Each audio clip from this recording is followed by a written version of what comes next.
July 2nd, 1943. Imagine a world war where the enemy's most entrenched belief, a pillar of their racist ideology, was shattered not by a tank or a bomb, but by a single bullet from an impossible pilot.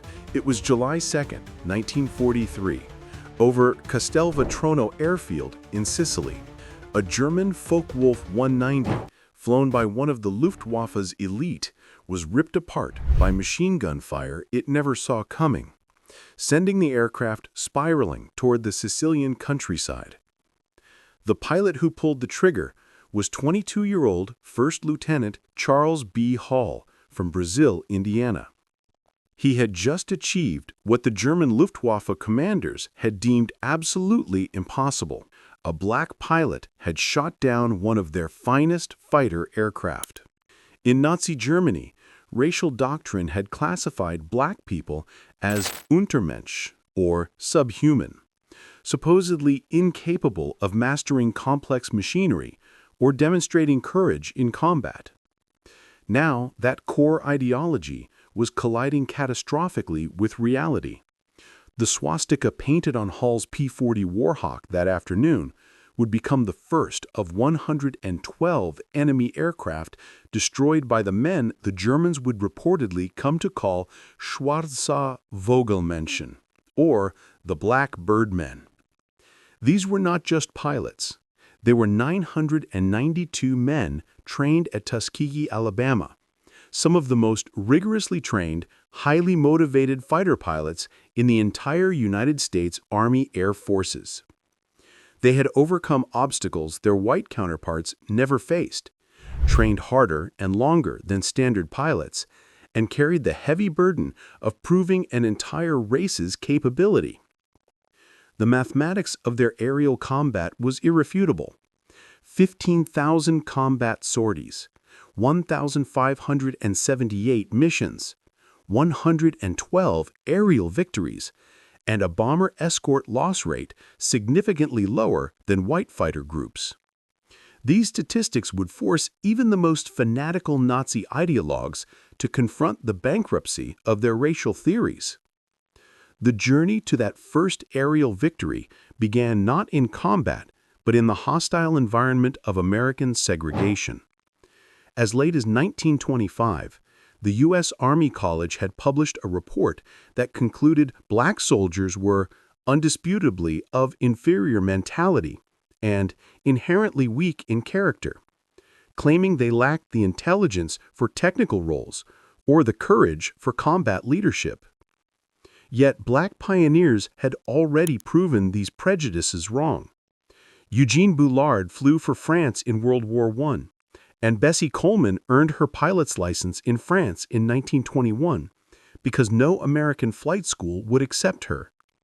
The Coffee School of Aeronautics in Chicago had trained dozens of black civilian pilots by the 1930s, demonstrating that flying skill knew no racial boundaries. Pressure from civil rights leaders like Walter White and A. Philip Randolph and relentless hammering by black newspapers asking how America could fight for democracy abroad while denying it at home, finally cracked the door open. On January 16, 1941, the formation of the all-black 99th Pursuit Squadron was announced. It came with a humiliating caveat. This would be an experiment to test whether black men could be trained as combat pilots. Led by Captain Benjamin O. Davis, Jr., the son of America's first black general, the 99th Fighter Squadron arrived in North Africa in April 1943. Davis, who had endured 4 years of silent treatment at West Point, commanded men who carried the hopes and aspirations of 13 million black Americans. They were attached to the 33rd Fighter Group under Colonel William W. Mamiere, a commander who was openly skeptical of black pilots and assigned them low-stakes patrol missions, keeping them away from the real action. Mamiere wanted them to fail. Their first combat mission was an attack on the Italian-held island of Pantelleria on June 2, 1943. The Germans learned their first lesson. These pilots wouldn't break under pressure. The mission that changed everything was on July 2, 1943, when Charles Hall achieved his historic kill. When Hall landed, the entire base erupted.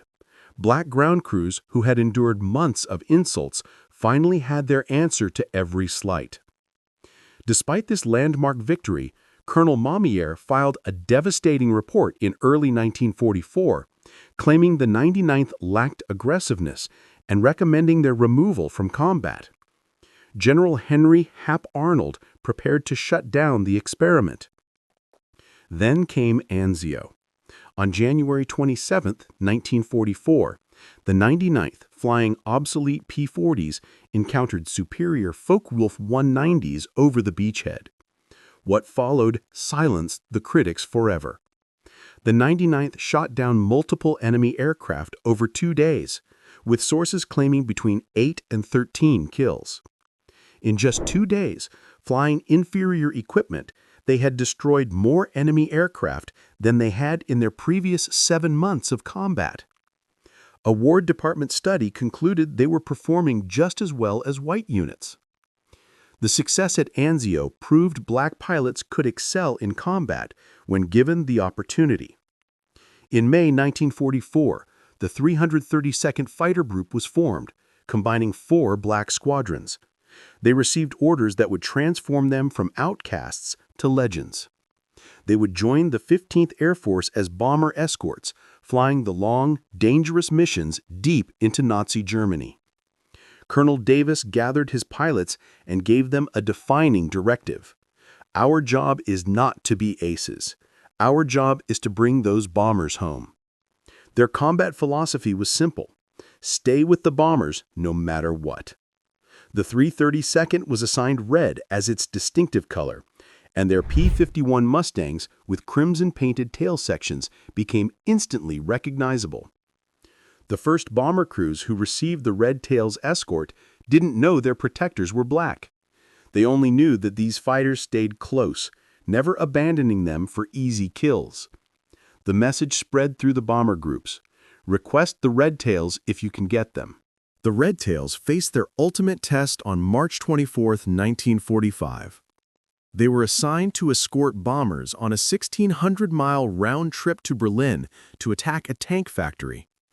Intelligence warned they would face the Messerschmitt Me-262, the world's first operational jet fighter, capable of 540 miles per hour, which could outrun any propeller-driven aircraft. As they approached Berlin, the largest jet fighter force ever assembled for a single interception appeared. Lieutenant Roscoe Brown, Lieutenant Earl Lane, and Lieutenant Charles Brantley collectively shot down 3 Me-262s that afternoon. This single engagement represented more jet kills than most fighter groups achieved in the entire war. The 332nd Fighter Group earned a Distinguished Unit Citation for this mission. Their experiences as prisoners of war revealed a profound irony about the nature of prejudice. Lieutenant Alexander Jefferson, shot down in 1944, was treated like any other American officer inside Stalag Luft III. White POWs from bomber crews often approached him with gratitude for the red tail protection. Jefferson recalled the bitter irony. Here I was in a Nazi POW camp, being treated more equally by white Americans than I would be back home. He was immediately segregated upon returning to the United States. American bomber crews became the Red Tail's most vocal champions. They called them Red Tail Angels. Research by Air Force historian Dr. Daniel Holman confirmed the bomber crew's preferences. Bombers under 332nd Fighter Group escort lost only 27 aircraft to enemy fighters, compared to an average of 46 for other P-51 groups in the 15th Air Force. This superior protection rate was achieved despite the Red Tails flying some of the longest and most dangerous missions of the war. The foundation of this success was superior training. At Tuskegee, pilots flew more hours than their white counterparts, 300 compared to 200. The washout rate was 60%, creating what their commander called a super-selected group. Behind the fewer than 1,000 pilots who flew, stood approximately 15,000 support personnel, mechanics, armorers, and crew chiefs who kept the red tails flying. Despite being last in line for supplies, their aircraft availability rate equaled or exceeded that of white units. The Tuskegee Airmen fought two wars simultaneously, against fascism abroad and racism at home. The Pittsburgh Courier's Double V campaign, Victory Against Fascism Abroad and Racism at Home, used the Tuskegee Airmen as their prime example. Their combat record was the undeniable evidence that excellence transcended racial categorization. In 1948, President Harry Truman signed Executive Order 9981, integrating the U.S. military, a decision directly influenced by the Tuskegee Airmen's combat performance. Benjamin Davis, Jr. became the Air Force's first black general in 1954. The numbers remain irrefutable: 112 aerial victories, 3 Me-262 jets destroyed in one mission, 150 enemy aircraft destroyed on the ground, and a bomber loss rate of only 27 versus a 46 average for other groups. Roscoe Brown, one of the jet victors, summarized their achievement. "We didn't just fight the Germans. We fought ignorance, prejudice, and hatred. And we won all three battles." The Tuskegee Airmen didn't just win battles, they changed history, defeating the Luftwaffe, challenging Nazi racial ideology, and eventually helping demolish American segregation through undeniable excellence.